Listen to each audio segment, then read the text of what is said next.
ఏపీలో సార్వత్రిక ఎన్నికలు ముగిసిన నేపథ్యంలో కేంద్ర ఎన్నికల సంఘం ఎలక్షన్ కోడ్ను ఎత్తివేసింది. అయితే ఈ మేరకు ఉత్తర్వులు జారీ చేసింది. నిన్న రాత్రి ఎన్నికల కోడ్ ముగిసినట్టుగా ప్రకటించింది.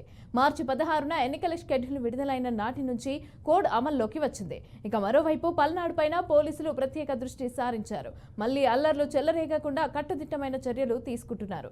ఇక పల్నాడులో విజయోత్సవ ర్యాలీలకు అనుమతి లేదని స్పష్టం చేశారు. ప్రతి ఒక్కరు కూడా విధిగా పోలీసుల మార్గదర్శకాలను పాటించాలని ఎస్పీ మాలికా గర్గ్ స్పష్టం చేశారు.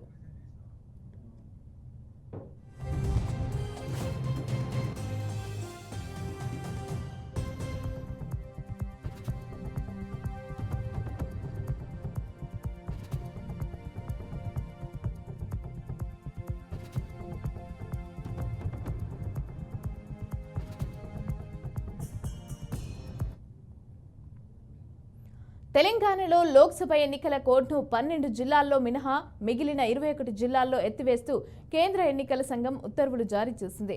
లోక్సభ ఎన్నికల నిర్వహణకు ఈసీ ఈ ఏడాది మార్చి 16న షెడ్యూల్ విడుదల చేసింది. ఎన్నికల క్రతువు పూర్తి స్థాయిలో ముగిసేంత వరకు కూడా అమలు కొనసాగనుంది. అయితే రాష్ట్రం నుంచి గెలుపొందిన అభ్యర్థుల జాబితాకు కేంద్ర ప్రభుత్వ గెజిట్ ముద్రణ పూర్తి కావటంతో ఎన్నికల కోడ్ ఎత్తివేసింది. రాష్ట్రంలో శాసన మండలిలోని వరంగల్, ఖమ్మం, నల్గొండ పట్టభద్రుల నియోజకవర్గం ఓట్ల లెక్కింపు అయితే జరుగుతోంది. కాబట్టి సిద్దిపేట, నల్గొండ, సూర్యాపేట, యాదాద్రి భువనగిరి, జనగామ, మహబూబాబాద్, వరంగల్, హనుమకొండ, జయశంకర్, భూపాలపల్లి, అలాగే భద్రాద్రి, ఖమ్మం, ములుగు జిల్లాల్లో ఎన్నికల కోడ్ కొనసాగుతుంది.